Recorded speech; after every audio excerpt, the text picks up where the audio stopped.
मैंने previous class में आपको क्या कराया था, कोफिशिएंट ऑफ सेल्फ इंडक्शन, है ना, और सेल्फ इंडक्टेंस।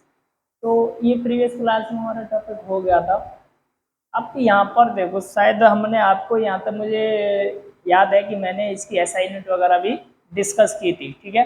तो SI unit of self inductance क्या होता है, हेनरी। क्या होता है, हेनरी, है ना। दूसरी भी एसआई यूनिट बताई थी, वेबर पर एम्पियर। ये भी एसआई यूनिट होती है किसकी, सेल्फ इंडक्टेंस की। क्लियर। अगर आपसे पूछे कि जो सेल्फ इंडक्टेंस होता है इसकी स्टेटमेंट क्या होता है, डिफाइन कैसे करना है इसको, तो सबसे पहले आप क्या करोगे कि अगर मैं बोलूँ आपसे कि self inductance is defined as the EMF, क्या डिफाइन करता है ये, ईएमएफ को डिफाइन करता है, is induce in the coil. कब, if rate of change of electric current in the coil is unity, यानी जो di/dt की वैल्यू है वो क्या है, 1 है। di/dt क्या है, 1 है। उस समय पर आप बोलोगे जो सेल्फ इंडक्टेंस होगा वो ईएमएफ क्या कर रहा होगा, इंड्यूस कर रहा होगा। ठीक है, कोई दिक्कत है यहाँ तक। इसके बाद अगर आपसे डिस्कस कराए कि 1 हेनरी की वैल्यू बताओ, किसकी वैल्यू बताना है आपको, मैग्नीट्यूड डिस्कस करना है किसका, 1 हेनरी का। तो 1 हेनरी के लिए क्या करेंगे, self inductance of coil is said to be 1 henry, यानी किसी भी कॉइल का सेल्फ इंडक्टेंस 1 हेनरी कब होगा, जब आप उस जगह पर ईएमएफ कितना सप्लाई करोगे, 1 volt, is induce in the coil, provide rate of change of current भी कितना होना चाहिए, 1 सेकेंड में 1 एम्पियर करंट की सप्लाई आप कर रहे हो। ठीक, तो वहां पर जो सेल्फ इंडक्टेंस इंड्यूस हो रहा होगा वो कितना होगा, 1 एम्पियर के। कोई दिक्कत है यहाँ तक।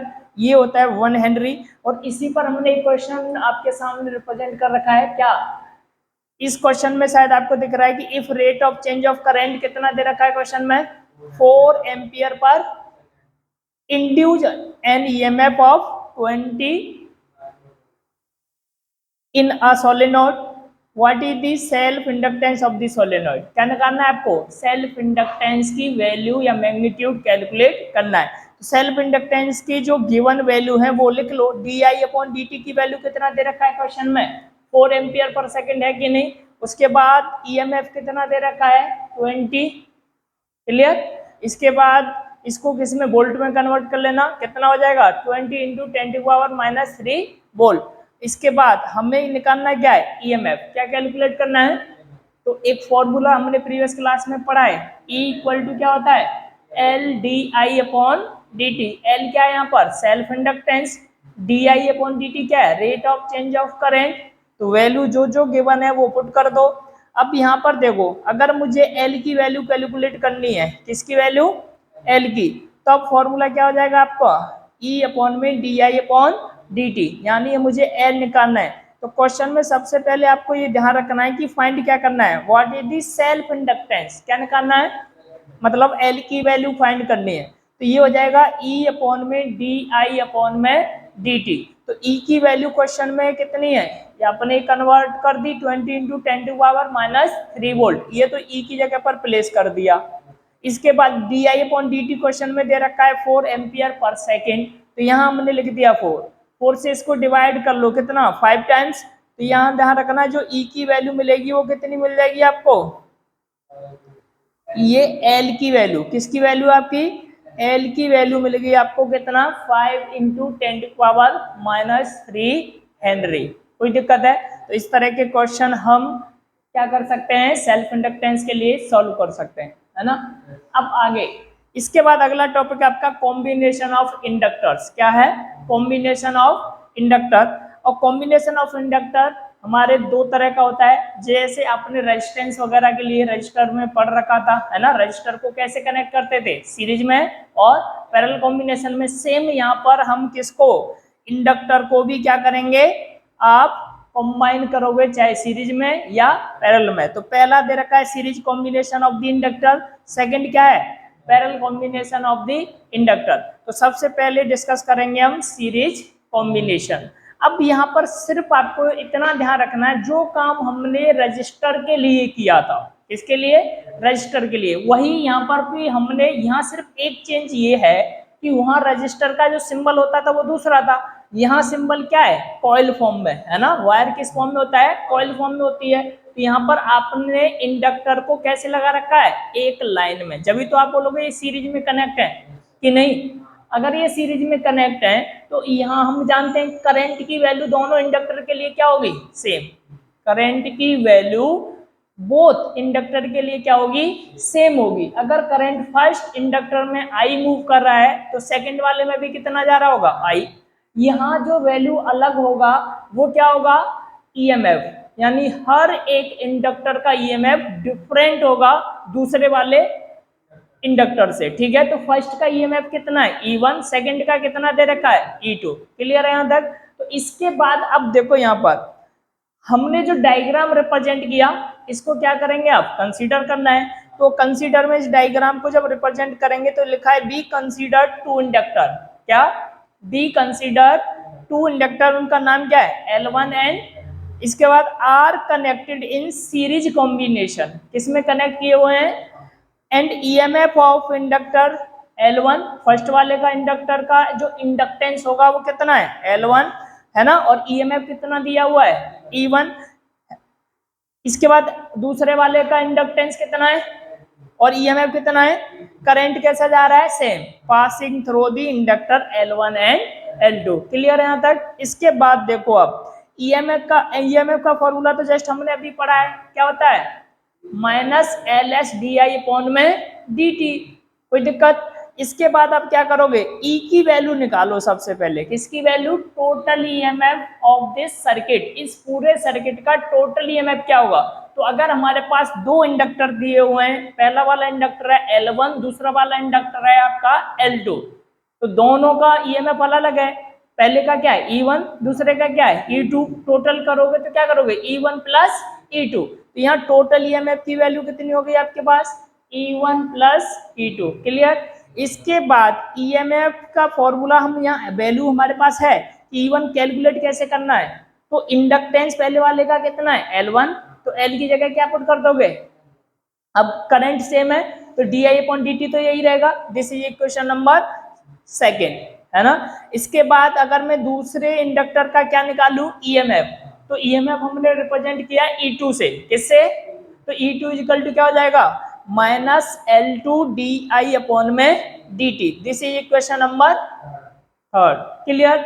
अब इन दोनों इक्वेशन को क्या कर लें, ऐड कर लो, है ना, और ऐड करने के बाद यहाँ पर या तो डायरेक्ट पुट कर दो, E1 की जगह पर E1 की वैल्यू को प्लेस कर देंगे और E2 की जगह पर E2 की वैल्यू को क्या करोगे आप, प्लेस करेंगे, कोई दिक्कत। अब देखो यहाँ E1 की जगह पर क्या रखनी है, माइनस ये वाली value, minus L1 DI upon, और E2 की जगह पर minus L2 DI upon DT, कोई दिक्कत है। फॉर्मूला में यहाँ प्लस था, माइनस लगा इसलिए प्लस हटा दिया, माइनस का सिंबल आ गया। इसके बाद कॉमन ले सकते हैं, यहाँ से कुछ नहीं ले सकते, बताओ, DI अपॉन DT कॉमन मिल जाएगा, माइनस के साथ कॉमन लेना, किसके साथ, तो ये बच जाएगा L1 प्लस L2। अब इधर देखो E का फॉर्मूला तो यहाँ पर लिख रखा है ना आपने, E का फॉर्मूला क्या है, माइनस, तो ये डायरेक्ट वैल्यू यहाँ पर आपने क्या कर दी, अब इस माइनस से माइनस कैंसिल आउट हो जाएगा। क्लियर। इधर क्या बचेगा, DI/dt, ये DI/dt क्या हो गया, कट। अब यहाँ पर LS यानी इंडक्टेंस ऑफ सीरीज या इक्विवेलेंट इंडक्टेंस, है ना, तो LS इक्वल टू क्या होगा, L1 प्लस, ये तो दो इंडक्टर लगे हुए थे, हो सकता है तीन भी हो, है ना, N लगा सकते हो आप, कितने इंडक्टर हम कनेक्ट कर सकते हैं, N कितने भी लगा सकते हो, 1 2 3 4 5 6, है ना, तो आप बढ़ाते जाओ, पैरेलल में भी कितने भी लगा सकते हैं, ऐसा कुछ नहीं, वो आपके ऊपर डिपेंड करता है कितने इंडक्टर हम वहां पर कनेक्ट करना चाहते हैं या क्वेश्चन में कितने दे रखे हैं। क्लियर है, यहाँ तक की डाउट्स हैं, नहीं। अब देखो इसके बाद अगर मैं यहाँ पर इसकी डेफिनेशन को रिप्रेजेंट करना चाहूँ तो क्या है, नेट इंडक्टेंस, क्लियर है कि नहीं, ऑफ सीरीज कॉम्बिनेशन किसके इक्वल है, to the algebraic sum of inductance of the inductor, जितने इंडक्टर आपने कनेक्ट कर रखे हैं सीरीज में उन सब के इंडक्टेंस को क्या कर दो, एल्जेब्रिक सम कर दो या ऐड कर दो सीधा सीधा सबको, है ना, तो आपको क्या मिल जाएगा, नेट इंडक्टेंस मिल जाएगा उस सर्किट का या सीरीज सर्किट का। क्लियर। अब देखो ये तो एक कॉम्बिनेशन हो गया आपका, है ना, फर्स्ट कॉम्बिनेशन हो गया। सेकंड कॉम्बिनेशन क्या है, पैरेलल कॉम्बिनेशन ऑफ इंडक्टर। तो पैरेलल कॉम्बिनेशन में आप देखो ये डायग्राम शायद आपको दिख रहा है ना, यहाँ पर ये डायग्राम जरूरी नहीं कि मैंने जो ड्रॉ किया है यही आपको करना है, दूसरे वे में भी कर सकते हैं। मान लो अगर मैं यहाँ पर क्या लगा दूं, कोई भी सोर्स लगा सकते हैं कि नहीं, ये आपका क्या हो जाएगा की। इसके बाद यहाँ पर क्या करेंगे हम, एक इंडक्टर यहाँ लगा सकते हैं ऐसे, और एक आगे यहाँ पर भी अप्लाई कर सकते हैं कि नहीं।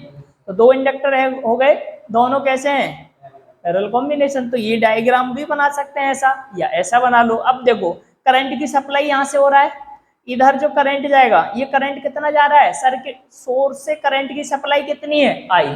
कितनी सप्लाई हो रही है सोर्स से, आई। अब जैसे ही इस पॉइंट पर करंट रीच करेगा, उसके बाद ये दो ब्रांच में क्या होगा, डिस्ट्रीब्यूट होगा, यानी कुछ करंट इधर भी जाएगा, कुछ करंट आगे मूव कर जाएगा। तो इस इंडक्टर में जो करंट जा रहा है वो कितना है, और इस वाले इंडक्टर में जो करंट जा रहा है वो कितना दे रखा है, I2। क्लियर। इसके बाद देखो यहाँ पर इस जो पहला वाला इंडक्टर है इसका इंडक्टेंस भी गिवन है L1, और दूसरा वाला इंडक्टर है उसका इंडक्टेंस भी क्या है, L2। कोई दिक्कत। इसके बाद यहाँ पर क्या करेंगे हम, कंसीडर करना है इसको। कंसीडर में be consider two inductor L1 and connected in parallel combination, EMF of the inductor L1 and L2 is same या E, मतलब उन दोनों का EMF क्या है, एक ही होगा। क्या होगा, एक ही होगा। ये पैरेलल कॉम्बिनेशन आप जब रजिस्टर के लिए पढ़ा था वो वहां पे भी यही पढ़ा था कि पोटेंशियल सेम लेते थे। क्या लेते थे, यहाँ पर आप EMF लेना है, क्या लेना है, EMF। तो अब मैं यहाँ पर मैंने बोला कि L1 L2 का जो EMF है वो कितना है, सेम फॉर बोथ, दोनों के लिए क्या है, सेम। एंड करंट कितना जा रहा है, फर्स्ट वाले के लिए, फर्स्ट इंडक्टर के लिए करंट की वैल्यू क्या, I1। सेकंड वाले के लिए कितना है, I2। क्लियर है यहाँ तक, कोई दिक्कत। अब देखो फिर से वही फॉर्मूला, कौन सा, EMF वाला। कौन सा फॉर्मूला, EMF वाला फॉर्मूला है। अब यहाँ पर मैंने इक्विवेलेंट इंडक्टेंस के लिए LP लिख दिया है। क्या लिखा है, LP, inductance in parallel combination. Clear. अब आपको देखो दो चीजें समझनी है कि जब सीरीज कॉम्बिनेशन आपने क्या निकाला, इंडक्टेंस निकाला, वहां पर सेम क्या था, EMF सेम था या करंट सेम था, करंट सेम था। क्या सेम था, EMF डिफरेंट था, करंट क्या था। तो जो चीज सेम होती है वो तो अलग रख देते हैं, जो चीज डिफरेंट होती है उस पर हम वैल्यू को क्या करते हैं, सॉल्व करते हैं। जैसे हमने वहां पर डिफरेंट EMF था, तो मैंने पहले किसका फॉर्मूला लगाया कि टोटल EMF कितना है, E equal to E1 plus E2। यही किया कि नहीं किया। अब यहाँ पर डिफरेंट क्या है, करंट, तो फॉर्मूला किसका यूज करेंगे, करंट का, यानी DI/dt इक्वल टू, हम उसका फॉर्मूला क्या करेंगे, अप्लाई। अब निकालेंगे कैसे, तो यहाँ से निकाल लो, ये E का फॉर्मूला है कि नहीं। अब यहाँ से देखो मुझे DI/dt की वैल्यू निकालनी है, तो ये वैल्यू किसमें दे रखी है, मल्टीप्लाई में, माइनस LP DI/dt के साथ किसमें, तो इधर लेके आओगे तो ये किसमें आ जाएगी, डिवाइड में आएगा कि नहीं। तो यहाँ पर DI/dt की वैल्यू माइनस E/में LP का मीनिंग यहाँ समझना, पैरेलल कॉम्बिनेशन के लिए बात कर रहे हैं, कोई दिक्कत तो नहीं है। अब देखो ये तो हो गया आपका कॉम्बिनेशन के लिए। अगर मैं बात करूं net current passing through both inductor, दोनों इंडक्टर से कितना करंट या नेट करंट कितना पास आउट हो रहा है वो निकालना है। तो वो करंट मैंने बोला कितना है, DI/dt। ये इक्वल होगा फर्स्ट इंडक्टर से जितना करंट के पास आउट हो रहा होगा प्लस सेकंड वाले इंडक्टर से जितना करंट पास आउट हो रहा होगा। अब इसके बाद क्या करेंगे, DI1/dt की जगह पर क्या, इसकी वैल्यू प्लेस कर दो, क्योंकि DI/dt की वैल्यू है E/L। ये तो यहाँ पर पैरेलल कॉम्बिनेशन का रिप्रेजेंटेशन है, तो हम इसको नॉर्मल क्या बोलोगे, E/L, क्या बोलेंगे, माइनस के साथ। तो मैंने इस यहाँ I1 है, तो यहाँ पर इंडक्टेंस क्या है, L1, तो क्या लिखा है हमने, माइनस E/L1। फिर दूसरे वाले इंडक्टर के लिए इंडक्टेंस है L2, करंट कितना है यहाँ पर, I2, तो DI2/dt इसकी जगह पर लिख सकते हैं हम क्या, ये एक चीज करेक्ट करना कि ये क्लियर है, E अपॉन EMF क्या है, सेम, तो E अपॉन में क्या हो जाएगा, L2। अब यहां से कुछ कॉमन ले सकते हैं कि नहीं ले सकते, माइनस E कॉमन ले सकते हैं, तो यहाँ पर क्या बचेगा 1 अपॉन L1 प्लस, यहाँ प्लस हो जाएगा, माइनस तो कॉमन ले रहे हो आप, तो ये बचेगा 1 अपॉन L2। अब यहाँ पर देखो माइनस ई बाहर कर दिया है ना, अब इधर भी क्या दे रखा है, D I upon D T है कि नहीं, तो इसकी जगह पर भी तो मैं लिख सकता हूँ माइनस ई अपॉन में एल पी, वो यहाँ से लिखना है, D I upon D T की वैल्यू कितनी है, माइनस ई अपॉन एल पी, है ना, बेस में ही रखना है। अब माइनस से माइनस, ई से ई, तो इधर क्या बचा 1 upon L P equal to 1 upon L one plus 1 upon L two, कोई दिक्कत। अब देखो ये भी एक फॉर्मूला हो गया है ना, अगर आपको क्या निकालना है, net inductance in parallel combination, तो अगर आपके पास इंडक्टेंस की वैल्यू गिवन है, 1 हो 2 हो, और लिखा है कि किसमें कनेक्ट किए हुए हैं, पैरेलल कॉम्बिनेशन में कनेक्ट क्या है, कनेक्ट कर रखे हैं, तो वहां पर क्या करोगे, उनकी रेसिप्रोकल वैल्यू कैलकुलेट कर लो। क्या करेंगे, 1 अपॉन L1 का मतलब, अगर L1 की वैल्यू मान लो 5 है, कितने इंडक्टेंस का इंडक्टर यूज कर रहे हो, 5 हेनरी, है ना, तो इसको मैं लिखूंगा 1 अपॉन 5 यहां पर, और दूसरा अगर क्या दे रखा है, मान लो 4 दे रखा है, तो आप क्या लिखोगे यहाँ पर 1 अपॉन 4, एडिशन का साइन लगाओ, इसको सॉल्व करेंगे, और भी होगा तो और भी लिख लेंगे। क्लियर है कि नहीं, तो इस तरह से हम क्या कर सकते हैं, नेट वैल्यू फाइंड कर सकते हैं किसकी, इंडक्टेंस, है ना, इन पैरेलल कॉम्बिनेशन। क्लियर है, तो ये फॉर्मूला भी यूज कर सकते हो, ये भी यूज कर सकते हैं, और डायरेक्ट यूज करना है, अगर फॉर्मूला याद है तो लास्ट वाला फॉर्मूला डायरेक्ट, कि दोनों इंडक्टेंस का मल्टीप्लाई कर दो और नीचे क्या कर दो, दोनों को ऐड करके जो भी आंसर आए उससे डिवाइड कर देना ऊपर वाली न्यूमरेटर वैल्यू को, तो आपको क्या मिल जाएगा, नेट इंडक्टेंस मिलेगा पैरेलल कॉम्बिनेशन में। यहां तक डाउट्स नहीं, नेक्स्ट। अब देखो अगला टॉपिक है energy store in the inductor, combination अभी जस्ट हमने पढ़ा, इसके बाद अब क्या पढ़ रहे हैं हम, energy store in the inductor.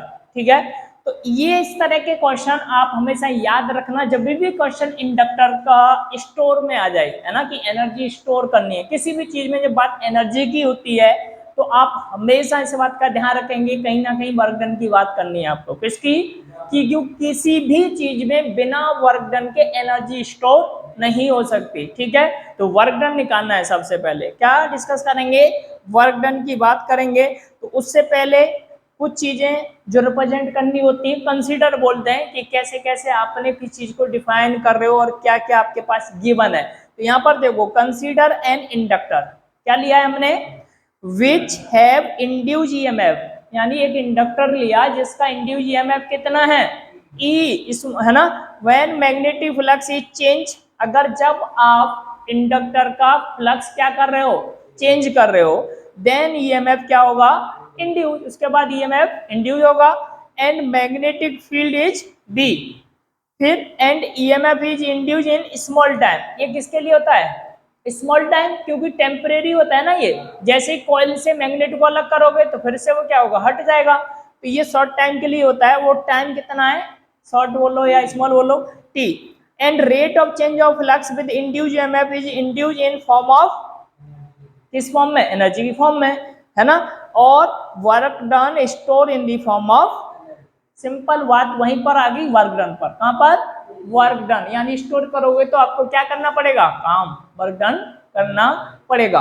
अब वर्क डन के लिए कैसे करें, तो लेट दी वर्क डन को हम अज्यूम कर लिया कितना, W, है ना, और टाइम टेकन कितना इसका, dt है, तो सबसे पहले हम पावर की बात करेंगे, power of the coil is induce, power का एक फॉर्मूला तो आपने छोटी क्लास में पढ़ रखा है 10th वगैरह में, P इक्वल टू क्या होता है, VI, है ना, पोटेंशियल इनटू करंट।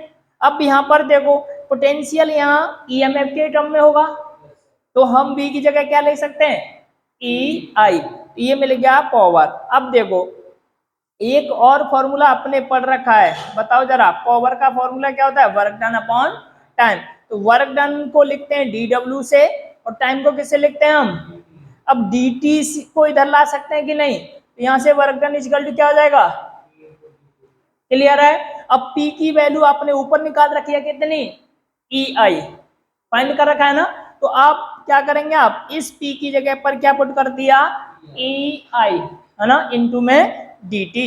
अब क्या करें, एक और फॉर्मूला हमारे पास EMF का होता है, किसका, तो EMF की वैल्यू भी यहाँ पुट कर दो। ये कर क्यों रहे हैं, क्योंकि आपको इंडक्टेंस के टर्म में बात करनी है, तो इंडक्टेंस की बात हो रही है तो L रखना ही पड़ेगा ना भाई, इंडक्टेंस को किससे रिप्रेजेंट करते हैं, L से। तो अगर मैं यहाँ पर E की वैल्यू इस इक्वेशन में पुट करूंगा तो यहाँ पर क्या हो जाएगा, dw equal to minus L D I upon D T. ये किसकी जगह पुट की है पूरी वैल्यू, ध्यान रखना E की जगह पर, किसकी जगह पर, इस E की जगह पर ये वैल्यू I यहाँ पर है, I आ गया, dt वहां है, dt यहाँ है, कोई दिक्कत। अब इसके बाद क्या करते हैं हम, अब जैसे ही आपने पुट की तो इस dt से dt क्या होगा, तो dw की वैल्यू क्या मिल गई, minus L I D I, clear है। अब ये आपको स्मॉल वर्क डन मिला है, क्या मिला, क्यों स्मॉल, क्योंकि आपका जो इंड्यूस ईएमएफ हो रहा है वो कितने टाइम के लिए है, शॉर्ट टाइम, यानी टाइम क्या है, स्मॉल है कि नहीं है। तो अब आप मुझे बताओ, अगर शॉर्ट टाइम में फ्लक्स चेंज कर रहा होगा तो करंट की वैल्यू भी तो कम ही होगी, वो कितनी है, डी आई, कितनी है, डी आई। तो अब देखो इंटीग्रेशन करना है, डी डब्ल्यू का इंटीग्रेशन करेंगे तो इधर कांस्टेंट चीज क्या है, एल, इसको क्या कर दोगे माइनस के साथ बाहर किया, यहाँ रिमेनिंग क्या रहेगा, आई डॉट डी आई, है ना।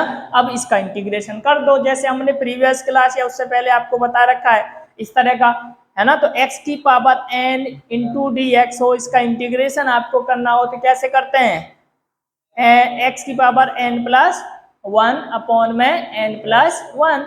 यहाँ पर देखो करंट की पावर कितना है, वन, तो यहाँ पर क्या हो जाएगा, वन प्लस वन करेंगे कि नहीं, n प्लस वन करते हो ना, तो वन प्लस क्या बन जाएगा आई स्क्वायर, और यहाँ पर वन प्लस वन टू हो गया तो टू डिनोमिनेटर में भी लिखेंगे, तो यहाँ पर आपको मिल गया ना आई स्क्वायर अपॉन में टू, क्लियर। अब ये हो गया इंटीग्रेशन आपका। इसके बाद आप क्या करें, W equal to minus half L I square, ये फॉर्मूला मिलेगा आपको, कोई दिक्कत है। अगर मैं यहाँ आपसे बोलूँ कि ये वर्क डन हमेशा पॉजिटिव वैल्यू के लिए मैग्नीट्यूड में शो करना है, तो ये माइनस हटा सकते हो, आप क्या ले सकते हैं, हाफ एल आई स्क्वायर, क्योंकि कभी भी जब इंड्यूस होता है ना, ये अपने प्रोडक्शन का क्या करता है, अपोज करता है। ईएम पिछली क्लास में डिस्कस किए थे ना कि ईएमएफ अपने प्रोडक्शन का ही क्या करता है, अपोज करता है, तो उसके कारण भी माइनस आएगा, और यहाँ पर भी क्या है माइनस, तो दोनों माइनस कैसे, तो क्या बचेगा, वर्क डन की वैल्यू मिल गई आपको हाफ एल आई स्क्वायर। अब यही वर्क डन, मैंने बोला ना कि जब भी बात एनर्जी की हो, किसकी हो, एनर्जी की हो, तो आप हमेशा सबसे पहले वर्क डन ही कैलकुलेट करोगे। तो वर्क डन ही किसी भी ऑब्जेक्ट में, है ना, यहाँ पर क्या पढ़ रहे हो, इंडक्टर, तो इंडक्टर में वर्क डन ही किस फॉर्म में स्टोर होता है, एनर्जी की फॉर्म में। तो वर्क डन को हम यू लिख सकते हैं, क्या लिख सकते हैं, यू, यानी पोटेंशियल एनर्जी या एनर्जी कुछ भी बोलो, work done store in the form of energy, it is represented by capital you. किससे लिख रहे हैं हम इसको, तो यू का फॉर्मूला आपके पास क्या हो गया, हाफ एल आई स्क्वायर, कोई दिक्कत है, अच्छे से समझ में आ गया। एनर्जी कैलकुलेट कर सकते हैं किसी भी इंडक्टर की नहीं, क्या करना होता है, बस आपको सबसे पहले तो कंसीडर कर लो कि आपने एक इंडक्टर लिया, क्या लिया, आपने एक इंडक्टर लिया, उस इंडक्टर का इंडक्टेंस होगा, उसमें कुछ करंट पास आउट हो रहा होगा, क्लियर है, और वो अगर शॉर्ट टाइम के लिए हो रहा है तो करंट की वैल्यू क्या होती है, करंट की वैल्यू क्या होती है, स्मॉल, क्या है ना। तो उसके बाद फिर हम क्या करेंगे, वर्क डन का फॉर्मूला यहाँ से अप्लाई करते हैं इन टर्म ऑफ इंडक्टेंस, किसके टर्म में करते हैं, इंडक्टेंस के टर्म में, ठीक है। तो वर्क डन मिल जाता है, फिर उस वर्क डन का क्या कर लेते हैं, इंटीग्रेशन, तो total value of work done मिल जाएगी। उसके बाद फिर यही वर्क डन किस फॉर्म में, एनर्जी की फॉर्म में इंडक्टर में स्टोर होता है। तो इस वजह इस तरह से हम क्या कर सकते हैं, पोटेंशियल एनर्जी किसी भी इंडक्टर की कैलकुलेट कर सकते हैं, ठीक है। इसके बाद अगला एक और टॉपिक दे रखा है आपके पास, क्या, self inductance of the long solenoid, है ना। आपको क्या निकालना है, लॉन्ग सोलेनॉइड का क्या कैलकुलेट करना है, सेल्फ इंडक्टेंस, क्लियर है यहाँ तक। तो इसके लिए सबसे पहले क्या करेंगे, तो सबसे पहले तो वही कंसीडर करना है। लॉन्ग सोलेनॉइड का मतलब एक इंडक्टर ले रखोगे, उसके ऊपर क्या करोगे, वायर को रैप कर सकते हैं कि नहीं कर सकते, क्या करेंगे, वायर को रैप। तो उस केस में नंबर ऑफ टर्न्स आ जाएंगे, क्या आएंगे, नंबर ऑफ टर्न्स, जिनको हम हो सकता है किससे लिखेंगे, स्मॉल एन से, किससे लिखते हैं। और अगर टोटल नंबर ऑफ टर्न्स लिखना है तो किससे लिखते हैं, कैपिटल एन से रिप्रेजेंट करेंगे। तो सबसे पहले यहाँ पर consider along solenoid which have length कितनी दे रखी है ना, नंबर ऑफ टर्न्स कितना है, area of cross section capital A, and magnetic field है इसका बी, है ना, due to change of magnetic field magnetic flux also change. Clear है कि नहीं। अब देखो इधर, अगर मैं मैग्नेटिक फील्ड निकालू सोलेनॉइड का, तो हमने पढ़ रखा है ना, पिछले चैप्टर वगैरह में भी पढ़ रखा है, B equal to mu naught N I, यही होता है। तो अब यहाँ पर क्या करेंगे, फ्लक्स का भी फॉर्मूला अप्लाई करो। फ्लक्स इज इक्वल टू क्या होता है, magnetic field into surface area BA, क्या होता है। अगर नंबर ऑफ टर्न्स है तो फॉर्मूला क्या हो जाएगा, phi equal to N BA। Clear है, this is equation number second, और इस इक्वेशन को क्या नाम देंगे आप, फर्स्ट। अब देखो, अगर आप इक्वेशन जो फर्स्ट है उसको किस में पुट कर दो, सेकंड में, तो फाई की वैल्यू कौन सी वाली इक्वेशन, ये बी की जो वैल्यू दे रखी है ना, इस वैल्यू को कहां पुट कर देंगे, इस बी की जगह पर कर सकते हैं। तो इक्वेशन कौन सी मिल जाएगी आपको, ये है ना। अब यहां से टोटल नंबर ऑफ टर्न्स अगर निकालने हैं तो ये होता है capital N equal to small N into L, है ना, और स्मॉल एन निकालना है तो कैपिटल एन अपॉन, पर यूनिट लेंथ निकालेंगे तो कैपिटल एन अपॉन में एल होगा। तो अब यहाँ से इस स्मॉल एन की जगह पर क्या पुट कर सकते हैं, ये वैल्यू, तो फाई की वैल्यू ये मिलेगा कि नहीं, इसको इक्वेशन नंबर 4। अब फ्लक्स अगर निकालना है हमें किसी भी इंडक्टर के लिए, तो फाई इक्वल टू क्या होता है, एल आई, फाई की वैल्यू किसके इक्वल होता है, तो this is equation number 5। Fourth और फिफ्थ को क्या करेंगे, कंपेयर, क्या करोगे, फोर्थ एंड फिफ्थ इक्वेशन को कंपेयर कर लो। यहां से एल आई की वैल्यू ये हो गया, और आई से आई क्या कर दोगे, कैंसिल आउट, तो एल की वैल्यू मिल जाएगी कि नहीं मिलेगी, कोई दिक्कत है यहां तक। इसके बाद देखो, if there is any medium, अगर आपके पास कोई मीडियम है, तो एयर वगैरह के अलावा, है ना, किसके, एयर के अलावा, तो उस केस में यहाँ पर हमारा जो फॉर्मूला है वो चेंज हो जाएगा। ध्यान रखना, ये म्यू नॉट किसमें है, वैक्यूम में है एयर। तो अगर आपका मीडियम कोई दूसरा है, तो अब यहाँ पर क्या लिखोगे, म्यू एम, म्यू नॉट की जगह क्या रखेंगे, म्यू एम की value relative free space permittivity के टर्म में कैलकुलेट कर रखी है। यानी म्यू आर इक्वल टू क्या होता है, म्यू एम अपॉन, अगर मुझे म्यू एम निकालना है तो म्यू नॉट इधर आएगा कि नहीं, इधर डिवाइड में, इधर आके मल्टीप्लाई में। तो आप इस वैल्यू को यहाँ पुट कर सकते हैं कि नहीं, तो क्या बन जाएगा, L equal to mu R N square A upon में एल। तो ये होगा आपका सेल्फ इंडक्टेंस, किसका, लॉन्ग सोलेनॉइड। क्लियर है यहां तक। तो आज के लिए इतना, नेक्स्ट टाइम।